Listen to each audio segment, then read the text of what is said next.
कहानी की शुरुआत में हम देखते हैं कि बैटमैन जोकर को चेस कर रहा है। वो अपने बैटरैंक से जोकर के पैर पर हिट करके उसे गिरा देता है। लेकिन जब बैटमैन जोकर के पास जाता है तो उसे देख के ये सरप्राइज होता है कि वो जोकर नहीं है बल्कि जिम गॉर्डन है, जिसके ऊपर जोकर के टॉक्सिन्स का असर हुआ है।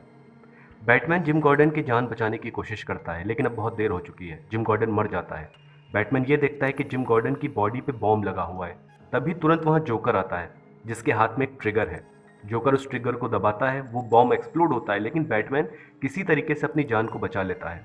जोकर एक आर्मर्ड ट्रक से वाइब्रेशन टॉवर को डिस्ट्रॉय करने की कोशिश कर रहा है। अब बैटमैन उसको रोक ना पाए, इसलिए जोकर अपने साथ सोलोमन ग्रंडी और किलर क्रोक को लेके आया है। वो दोनों बैटमैन से बैटल करते हैं और बैटमैन जोकर के ट्रक को ना रोक पाए, इसलिए वो बैटमैन को उलझा के रखते हैं। और जितने भी पुलिस वाले होते हैं वो भी जोकर के आर्मर ट्रक पे फायर करते हैं, लेकिन उसे रोकने में अनसक्सेसफुल होते हैं। तभी वहाँ पे बैट फैमिली आती है। वो आर्मर ट्रक को डिस्ट्रॉय करती है। सोलोमन गंड्री, किलर क्रॉक और जोकर तीनों को पकड़ने में बैटमैन की मदद करती है। बैटमैन बैट फैमिली से कहता है कि उसे उनकी मदद की कोई ज़रूरत नहीं है। तभी बैट फैमिली ये कहती है कि तुमने हमें इसीलिए ट्रेन किया था। और वैसे भी जो जस्टिस लीग है उसने ये ऑर्डर दिया है कि वो फ्लैश को ढूंढे, क्योंकि उनको शक है कि फ्लैश अभी भी जिंदा है। बैटमैन कहता है कि नहीं, फ्लैश मर चुका है, तुम लोग अपना टाइम बर्बाद कर रहे हो। दूसरी तरफ हम ये देखते हैं कि एक सुपर नेचुरल ह्यूमन जिसका नाम चार्ल्स है, वो एक विजिटर को इंटरोगेट करने की कोशिश कर रहा है। चार्ल्स के पास दूसरे का माइंड कंट्रोल करने की पावर है, लेकिन पहली बार उसको एक ऐसा बंदा मिला है जो उसकी माइंड कंट्रोलिंग पावर्स को रेजिस्ट कर रहा है। तो चार्ल्स एक नई तरकीब निकालता है। वो उस विजिटर को अपनी बैक स्टोरी सुनाता है। चार्ल्स उसको बताता है कि वो इंग्लिश कंट्री साइड की एक जगह पे पैदा हुआ था और बचपन से उसके पास ये पावर थी कि वो दूसरों की फीलिंग को महसूस कर सकता था, चाहे खुशी हो चाहे गम हो। इसीलिए वो लोगों से हमेशा दूर दूर रहता था, क्योंकि ज़्यादा लोग मतलब वो ज़्यादा इमोशंस को फील कर सकता है। उसके पेरेंट्स हमेशा झगड़ा करते रहते थे, तो उसके भी जो पेरेंट्स होते हैं वो चार्ल्स को एक बोर्डिंग स्कूल में भेज देते हैं। लेकिन बोर्डिंग स्कूल में हालात और ज़्यादा ख़राब होते हैं। वहाँ के बच्चे बहुत ज़्यादा बुली करते हैं, चार्ल्स को बहुत ज़्यादा पीटते होते हैं। इनफैक्ट टीचर भी उन लोगों को देखता है कि वो चार्ल्स को पीट रहे हैं, लेकिन टीचर उल्टा चार्ल्स को ही पनिशमेंट देता है। जब चार्ल्स की बर्दाश्त करने की क्षमता बिल्कुल हद से बाहर हो जाती है, तब फाइनली वो अपने आप अपने फुल पोटेंशियल को अनलॉक कर लेता है। वो उन बुलीज का माइंड कंट्रोल करता है और वो बुलीज एक दूसरे को ही जान से मार देते हैं। सीन शिफ्ट होता है, हम देखते हैं मॉनिटर अपने शिप से स्पेस में ट्रैवल कर रहा है। तभी वो देखता है क्रिप्टॉन नाम का एक प्लेनेट डिस्ट्रॉय हो चुका है। उसका मलबा आके मॉनिटर की शिप से टकराता है, लेकिन शील्ड की वजह से मॉनिटर की शिप बच जाती है। लेकिन तभी वहाँ उसको एक पॉड दिखता है जिसमें कारा होती है, और जो कंप्यूटर होता है मॉनिटर का वो ये बताता है कि इसमें क्रिप्टोनियन है जो सफोकेशन की वजह से मर रहा है। तो मॉनिटर ये कहता है कि हमको इससे कोई मतलब नहीं, तुम शिप का रास्ता बदलो, हमें दूसरी जगह जाना है। लेकिन जो कंप्यूटर होता है वो कारा को अपने शिप पे बुला लेता है, और वो मॉनिटर से कहता है कि कुछ टाइम बाद रेडिएशन से वैसे भी इसकी मौत हो जाएगी। लेकिन मॉनिटर कहता है कि नहीं, कुछ भी हो तुम इसकी जान बचा लो। अब जान बच जाती है कारा की, लेकिन उसकी जो मेमोरी होती है वो चली जाती है। तो जब वो मॉनिटर से पूछती कि वो कौन है, वो यहाँ कैसा है, तो मॉनिटर उससे पूरी बात बताता है कि वो क्रिप्टॉन से है। लेकिन मॉनिटर उसको ये नहीं बताता क्रिप्टॉन का प्लेनेट डिस्ट्रॉय हो चुका है। मॉनिटर उसको अपने बारे में बताता है कि मेरी जो शिप है वो इंटर डायमेंशन ट्रैवल कर सकती है, और मैं दरअसल एक हाईएस्ट और मोस्ट पावरफुल स्पेशीज जो है यूनिवर्स की, उनमें से मैं एक हूँ। चार्ल्स अपनी स्टोरी को कंटिन्यू करता है। वो ये बताता है कि अपनी माइंड कंट्रोलिंग पावर से उसने पूरे स्कूल के लोगों के दिमाग पे कब्जा कर लिया था। 3 महीने तक जब उस स्कूल से कोई न्यूज़ ही बाहर नहीं निकलती है तो वहाँ पुलिस जाती है, और वो देखती है कि चार्ल्स के माइंड कंट्रोल पावर की वजह से जितने भी बुलीज थे और जितने भी स्कूल के टीचर्स थे वो छत से उल्टे लटके हुए हैं। आगे जाके चार्ल्स मरीन्स का भी माइंड वॉश कर देता है, और जो उनकी शिप होती है वो उसका कैप्टन बन जाता है, और वो एक पायरेट बन जाता है जो वो हमेशा से बनना चाहता था। लेकिन जो उसकी शिप होती है एक बार वो तूफान की वजह से डिस्ट्रॉय हो जाती है, तो किसी तरीके से लाइफ बोट पे बैठ के वहाँ से बच निकलता है। लेकिन समुंदर के बीच में कुछ खाने पीने के लिए नहीं होता है, वो मरने वाला होता है। तो अपने आखिरी दम में वो अपनी माइंड कंट्रोलिंग की पावर इस्तेमाल करता है कि शायद उससे कोई बचा ले, और उससे ये ताज्जुब होता है कि एटलांटिस के सोल्जर्स वहाँ आते हैं और वो चार्ल्स को बचा ले जाते हैं। चार्ल्स एटलांटिस के राजा एक्वामैन को भी कंट्रोल करने की कोशिश करता है, लेकिन एक्वामैन की माइंड रेजिस्टेंट पावर बहुत ज़्यादा स्ट्रांग है। लेकिन फिर भी वो किसी तरीके से आगे जाके एक्वामैन के दिमाग को कंट्रोल कर ही लेता है, यानी एटलांटिस की जो आर्मी है वो भी उसके कंट्रोल में आ चुकी है। सीन दोबारा शिफ्ट होता है मॉनिटर की स्पेसशिप में, जहाँ पे कारा मॉनिटर की स्पेसशिप में इधर उधर टहल रही है। वहाँ उसे वो वाला स्पेस पॉड दिखता है जिसके थ्रू वो उसकी शिप पे आई होती है। अब उसी स्पेस पॉड के थ्रू उसको पता चलता है अपने प्लेनेट के बारे में, वो कौन है, लेकिन तभी उसको ये भी पता चल जाता है कि उसका प्लेनेट डिस्ट्रॉय हो चुका है। वो बहुत ज़्यादा गुस्सा होती मॉनिटर पे कि तुमने ऐसा क्यों किया और तुमने मुझे बताया क्यों नहीं, और तुम तो ये कहते हो कि तुम आने वाली चीज़ों को भी देख सकते हो, स्पेस में सबसे ज़्यादा पावरफुल हो, तो तुमने क्रिप्टॉन के डिस्ट्रक्शन को क्यों नहीं रोका। तो मॉनिटर ये कहता है कि उसकी जो स्पेशी है वो कभी भी किसी होने वाले इवेंट के बीच में अड़ंगा नहीं डालती, लेकिन अब कुछ हालात ऐसे हो गए कि उसे कुछ ना कुछ करना पड़ेगा।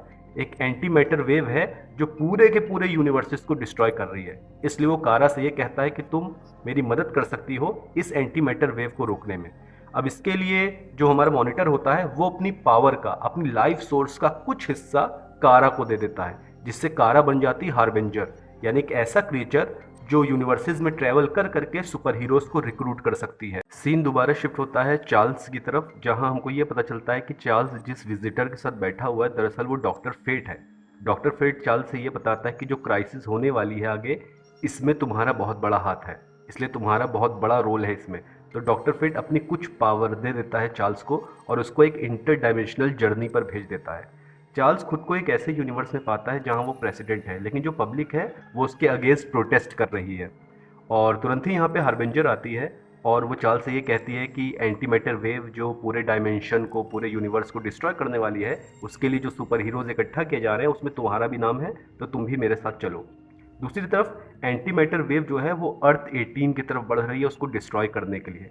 सुपरमैन को अपने विजन ग्लासेस के थ्रू ये बात पता चलती है, तो तुरंत ही जो वाइब्रेशन टावर होते हैं उनका सिंक्रोनाइजेशन स्टार्ट किया जाता है और अर्थ 18 को बचा लिया जाता है।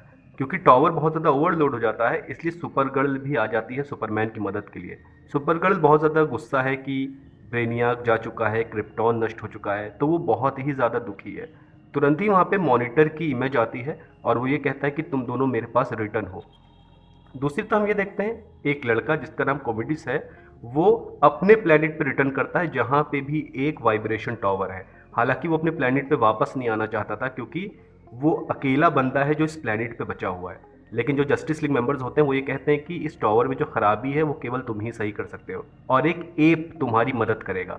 लेकिन उस एप को देखते ही कॉमेडिस तुरंत उस पर अटैक करना शुरू कर देगा, क्योंकि उसका जो प्लेनेट होता है इसमें जितने भी ह्यूमंस होते हैं उनको एप्स नहीं मार दिया होता है, लेकिन वो जो एप होता है अर्थ वन का जिसका नाम सोलोवर होता है, वो ये कहता है वो एक अच्छा स्पेशी है, वो उसको कोई नुकसान नहीं पहुंचाएगा और हम दोनों को मिलकर इस टावर की मरम्मत करनी है। दूसरी तरफ चार्ल्स जो है वो बहुत ज़्यादा तकलीफ में है और मॉनिटर उससे ये कहता है कि तुम्हारे पास जो साइकिक पावर्स हैं तुम उसकी मदद से अर्थ के जितने भी लोग हैं डिफरेंट अर्थ के, उनके दिमाग को थोड़ा सा शांत, थोड़ा सा काम डाउन कर दो ताकि वो घबराए नहीं। तो चार्ल्स ये कहता है कि उसके पास इतनी पावर नहीं है कि वो इतने बड़े लेवल पे लोगों का माइंड कंट्रोल कर सके, लेकिन अगर मॉनिटर अपनी लाइफ फॉर्म का यानी अपनी एनर्जी का कुछ हिस्सा चार्ल्स को दे दे तो शायद वो चीज़ कर सके। लेकिन मॉनिटर को पहले तो उस पर यकीन नहीं होता है, लेकिन फिर भी उसके पास कोई और ऑप्शन नहीं है, तो मॉनिटर अपनी एनर्जी का कुछ हिस्सा चार्ल्स को दे देता है। दूसरी तरफ जो जस्टिस लीग का पूरा थिंक टैंक है उनको ये पता चलता है एंटी मैटर वेव को सिंगल वेव नहीं है, बल्कि ये एक विंड की तरह है जिसमें कई सारी वेव्स बार बार आती रहेंगी, यानी वो हमेशा के लिए अपने वाइब्रेशन टावर्स के थ्रू इस एंटी मैटर वेव को नहीं रोक सकते। उनको कोई तगड़ा सॉल्यूशन चाहिए, कोई बड़ा सॉल्यूशन चाहिए। तो वो लोग ये प्लान बनाते हैं कि अगर हम कोई ऐसा डायमेंशन ढूंढ लें जहाँ पर ये वेव्स पहुँच ही नहीं सकती, कोई ऐसा नेवरलैंड टाइप का डायमेंशन, तो वहाँ पे अगर सारी अर्थ को हम एक तरीके से भेज दें तो पूरे तरीके से डिस्ट्रक्शन से बचाया जा सकता है। मॉनिटर कहता है ये प्लान तो ठीक है, लेकिन इसके लिए हमको बहुत ज़्यादा एनर्जी चाहिए होगी। दूसरी तरफ जो ब्लू बीटल है वो चार्ल्स से ये कहता है कि तुम चाहे जितनी भी कोशिश कर लो, मुझे कभी भी तुम पे यकीन नहीं आएगा, तुम एक साइकोपैथ हो, तुम कभी नहीं बदल सकते। तो चार्ल्स यहाँ पे ब्लू बीटल के माइंड को कंट्रोल करने की कोशिश करेगा। हालांकि ब्लू बीटल का माइंड बहुत ज़्यादा स्ट्रांग है, लेकिन क्योंकि मॉनिटर ने अपनी पावर का थोड़ा हिस्सा चार्ल्स को दे दिया है, तो चार्ल्स ब्लू बीटल के दिमाग को भी कंट्रोल करने में कामयाब हो जाएगा। तभी चार्ल्स को बहुत ज़्यादा पेन फील होगा और वो अपने आप को एक एम्प्टी स्पेस में पाएगा और वहाँ पे बहुत बड़ी लाइट उसके ऊपर पड़ रही होती है और वो चार्ल्स से ये कहती है कि तुम मॉनिटर की मदद क्यों कर रहे हो, तुम मेरे साथ मिल जाओ, मैं तुमको पूरे यूनिवर्स का एक तरीके से रूलर बना दूंगा। तो चार्ल्स उससे पूछता है कि तुम कौन हो, तो कहेगा मैं एंटी मॉनिटर हूँ और अगर हमें अपने मकसद में कामयाब होना है तो पूरा जो यूनिवर्स है इसको डिस्ट्रॉय हो जाना चाहिए। अब हम ये देखते हैं कि जो भी डिफरेंट यूनिवर्सेस हैं यहाँ पे शैडो टाइप क्रिएचर्स आ रहे हैं जो जस्टिस लीग मेंबर्स पे अटैक कर रहे हैं। इनको जितना भी मारो ये दोबारा बढ़ते जा रहे हैं और हर तरफ चाहे थर्मिस्केरा हो या कोई भी अर्थ हो, हर जगह ये शैडो मॉन्स्टर हमला कर रहे हैं। बैटमैन को फाइनली ये पता चलता है कि इंटेंस लाइट के थ्रू इन क्रिएचर्स को मारा जा सकता है। तो सारे सुपर हीरोज लाइट के थ्रू बैटल करके इन क्रिएचर्स को मारने की कोशिश कर रहे हैं। दूसरी तरफ हम ये देखते हैं जो हमारा जॉन स्टीवर्ट का ग्रीन लैंटर्न है, वो जॉन कॉन्स्टेंटीन जो बैगर के रूप में है यानी ओल्ड मैन के रूप में है, उससे भिड़ रहा है। क्योंकि जॉन स्टीवर्ट जॉन कॉन्स्टेंटीन को पहचान नहीं पाया। वो ये कहता है कि तुम ही वो बूढ़े इंसान हो जो अर्थ के डिस्ट्रक्शन के बारे में बात करते रहते हो। इसका मतलब तुमको ज़रूर पता है इस चीज़ को कैसे रोका जा सकता है। तो इनके बीच में बैटल होता है काफ़ी लंबा। फिर बाद में जॉन स्टीवर्ट को एहसास हो जाता है कि ये जॉन कॉन्स्टेंटीन है। तो ये दोनों अपनी पावर्स की मदद से और ग्रीन लैंटर्न अपनी ग्रीन लैंटर्न बैटरी की वजह से लाइट प्रोड्यूस करते हैं, जिससे कई सारे शैडो क्रिएचर्स मारे जाते हैं।